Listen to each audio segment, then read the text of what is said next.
द्वितीय अध्याय दुर्गा सप्तशती का द्वितीय अध्याय प्रारंभ। देवताओं के तेज से देवी का प्रादुर्भाव और महिषासुर की सेना का वध। ओम मध्यम चरित्र के विष्णु श्री ऋषि महालक्ष्मी देवता उष्णिक छंद शाकंभरी शक्ति दुर्गा बीज वायु तत्व और यजुर्वेद स्वरूप है। श्री महालक्ष्मी की प्रसन्नता के लिए मध्यम चरित्र के पाठ में इसका विनियोग है।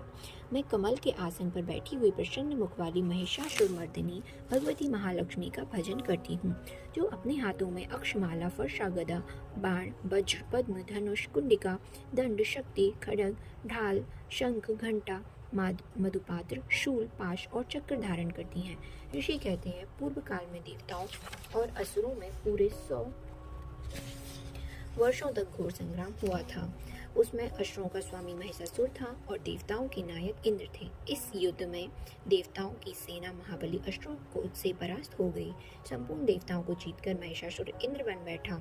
तब पराजित देवता प्रजापति ब्रह्मा जी को आगे करके उस स्थान पर गए जहाँ भगवान शंकर और विष्णु विराजमान थे। देवताओं ने महिषासुर के पराक्रम तथा अपनी पराजय का यथावत वृतांत उन दोनों देवेश्वरों से विस्तार पूर्वक कह सुनाया। वे बोले, भगवान महिषासुर सूर्य, इंद्र, अग्नि, वायु, चंद्रमा, यम, वरुण और अन्य देवताओं के भी अधिकार छीनकर स्वयं ही सबका अधिष्ठाता बना बैठा है। उस दुरात्मा महेश ने समस्त देवताओं को स्वर्ग से निकाल दिया है। अब वे मनुष्यों की भांति पृथ्वी पर विचरते हैं। दैत्यों की यह सारी करतूत हमने आप लोगों से कह सुनाई। अब हम आपकी ही शरण में आए हैं। उसके वध का कोई उपाय सोचिए। इस प्रकार देवताओं के वचन सुनकर भगवान विष्णु और शिव ने दैत्यों पर बड़ा क्रोध किया। उनकी भौहें तन गई और मुंह टेढ़ा हो गया। तब अत्यंत कोप में भरे हुए चक्रपाणी श्री विष्णु के मुख से एक महान तेज प्रकट हुआ। इसी प्रकार ब्रह्मा, शंकर और इंद्र आदि अन्यान्य देवताओं के शरीर से भी बड़ा भारी तेज निकला। तब सब मिलकर एक हो गया। महान तेज का वह पुंज जाज्वल्यमान पर्वत से जान पड़ा। देवताओं ने देखा, वहां उसकी ज्वालाएं संपूर्ण दिशाओं में व्याप्त हो रही थी। संपूर्ण देवताओं के शरीर से प्रकट हुए उस तेज की कहीं तुलना नहीं थी। एकत्रित होने पर वह एक नारी के रूप में परिणत हो गया और अपने प्रकाश से तीनों लोकों में व्याप्त जान पड़ा। भगवान शंकर का जो तेज था, उससे उस देवी का मुख प्रकट हुआ। यमराज के तेज से उसके सिर में बाल निकल आए। श्री विष्णु भगवान के तेज से उसकी भुजाएं उत्पन्न हुई। चंद्रमा के तेज से दोनों का स्तनों का और इंद्र के तेज से मध्य भाग कटी भाग का प्रादुर्भाव हुआ। वरुण के तेज से जंघा और पिंडली तथा पृथ्वी के तेज से नितंब भाग प्रकट हुआ। ब्रह्मा के तेज से दोनों चरण और सूर्य के तेज से उसकी उंगलियां हुई। पशुओं के तेज से हाथियों की उंगलियां और कुबेर के तेज से नशिका प्रकट हुई। उस देवी के दांत प्रजापति के तेज से और तीनों नेत्र अग्नि के तेज से प्रकट हुए थे। उसकी भौहें संध्या के और कान वायु के तेज से उत्पन्न हुए थे। इसी प्रकार अन्य देवताओं के तेज से भी उस कल्याणमयी देवी का आविर्भाव हुआ। तदनंतर समस्त देवताओं के तेजा पुंज से प्रकट हुई देवी को देखकर महिषासुर के सताए हुए देवता प्रसन्न हुए। पिनाकधारी भगवान शंकर ने अपने शूल से एक शूल निकालकर उन्हें दिया। फिर भगवान विष्णु ने भी अपने चक्र से चक्र उत्पन्न करते भगवती को अर्पण किया। वरुण ने भी शंख भेंट किया। अग्नि ने उन्हें शक्ति दी और वायु ने धनुष तथा बाण से भरे हुए 2 तरकस प्रदान किए। सहस्त्र नेत्रों वाले देवराज इंद्र ने अपने वज्र से वज्र उत्पन्न करने दिया तथा ऐरावत हाथी से उतारकर 1 घंटा भी प्रदान किया। यमराज ने कालदंड से दंड, वरुण ने पाश, प्रजापति ने स्फटिकाक्ष की माला तथा ब्रह्मा जी ने कमंडलू भेंट किया। सूर्य ने देवी के समस्त रोमकूपों में अपनी किरणों का तेज भर दिया। काल ने उन्हें चमकती हुई ढाल और तलवार दी। क्षीर समुद्र ने उज्ज्वल हार और कभी जीर्ण न होने वाले 2 दिव्य वस्त्र भेंट किए। साथ ही उन्होंने दिव्य चूड़ामणि, 2 मंडल, 2 कुंडल, कड़े, उज्ज्वल अर्धचंद्र, सब बाहुओं के लिए केयूर, दोनों चरणों के लिए निर्मल नुपुर, गले की सुंदर हसली और सब अंगुलियों में पहनने के लिए बनी रत्नों की अंगूठियां भी थीं। विश्वकर्मा ने उन्हें अत्यंत निर्मल फरसा भेंट किया। साथ ही अनेक प्रकार के अस्त्र और अभेद्य कवच दिए। इनके शिवा मस्तक और वक्ष स्थल पर धारण करने के लिए कभी नाक कुम्हलाने वाले कमलों की मालाएं भी दी। जलिधि ने उन्हें सुंदर कमल का फूल भेंट किया। हिमालय ने सवारी के लिए सिंह तथा भांति भांति के रत्न समर्पित किए। धनाध्यक्ष कुबेर ने मधु से भरा पान पात्र दिया तथा संपूर्ण नागों के राजा शेष ने जो इस पृथ्वी को धारण करते हैं उन्हें बहुमूल्य मणियों से विभूषित नागहार भेंट किया। इसी प्रकार अन्य देवताओं ने भी आभूषण और अस्त्र शस्त्र देकर देवी का सम्मान किया। तत्पश्चात उन्होंने बारंबार अट्टहास पूर्वक उच्च स्वर से गर्जना की। उनके भयंकर नाद से संपूर्ण आकाश गूंज उठा।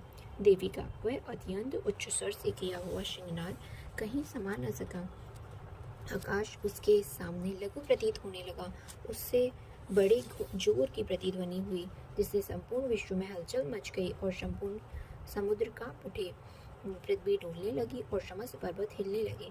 उस समय देवताओं ने अत्यंत प्रसन्नता के साथ सिंह वाहिनी भवानी से कहा, देवी तुम्हारी जय हो। साथ ही महर्षियों ने भक्ति भाव से विनम्र होकर उनका स्तवन किया।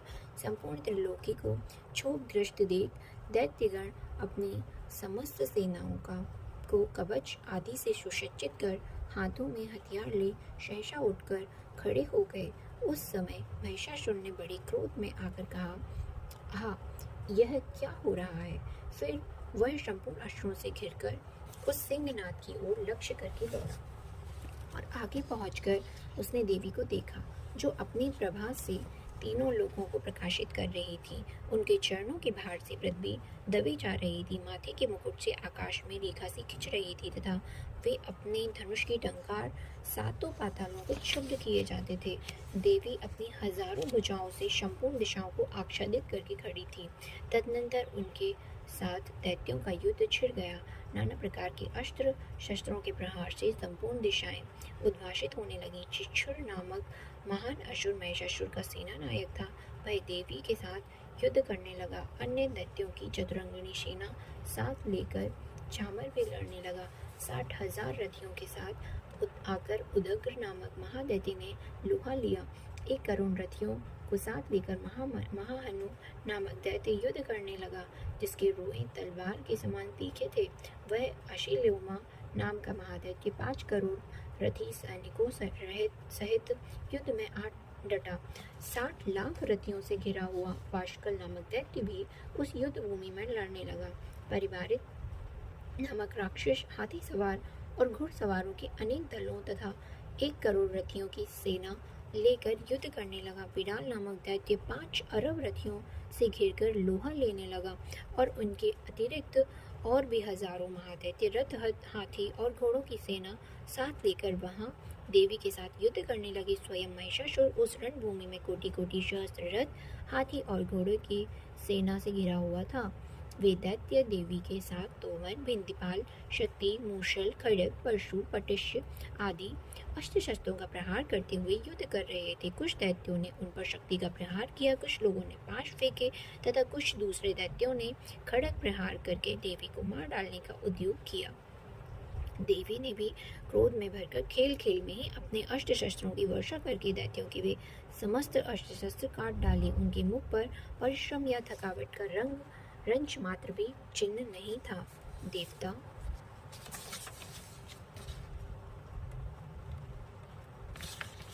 और ऋषि उनकी स्तुति करते थे और वे भगवती परमेश्वरी दैत्यों के शरीर पर अस्त्र शस्त्रों की वर्षा करती रही। देवी का वाहन सिंह भी क्रोध में भरकर गर्दन के बालों को हिलाता हुआ अश्रों की सेना में इस प्रकार विचरने लगा मानो वनों में दावानल फैल रहा हो।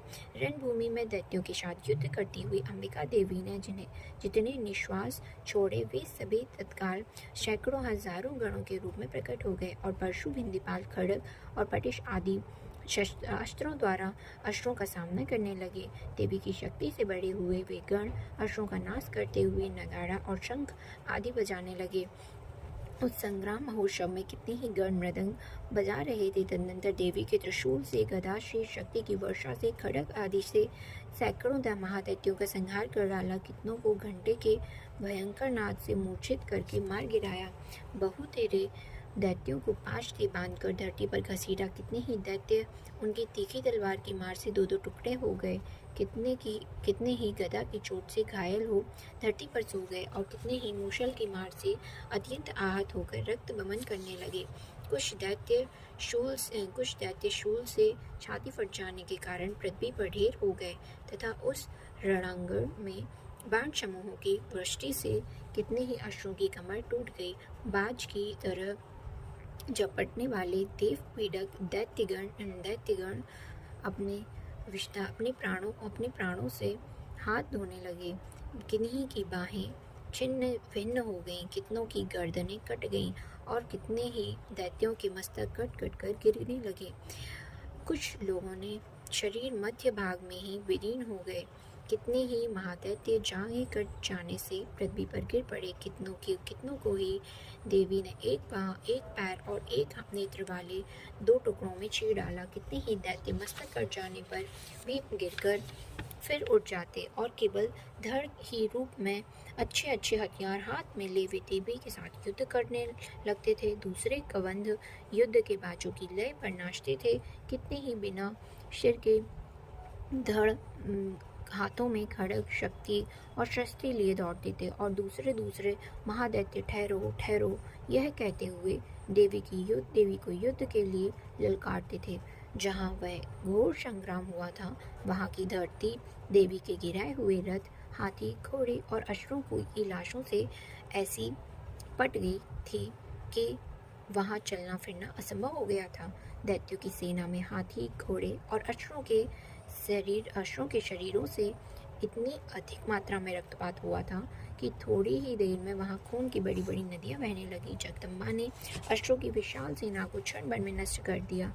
ठीक उसी तरह जैसे तृण और काठ के भारी ढेर को आग कुछ ही क्षणों में भस्म कर देती है, और वह सिंह भी गर्दन के बालों को हिला हिला कर जोर जोर से गर्जना करता हुआ दैत्यों के शरीरों से मानो उनके प्राण छीन लेता था।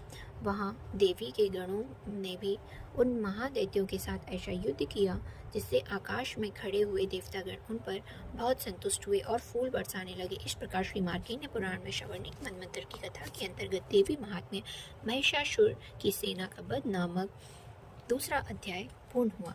अब इसी क्रम में अगले दिन हम तृतीय अध्याय प्रारंभ करेंगे।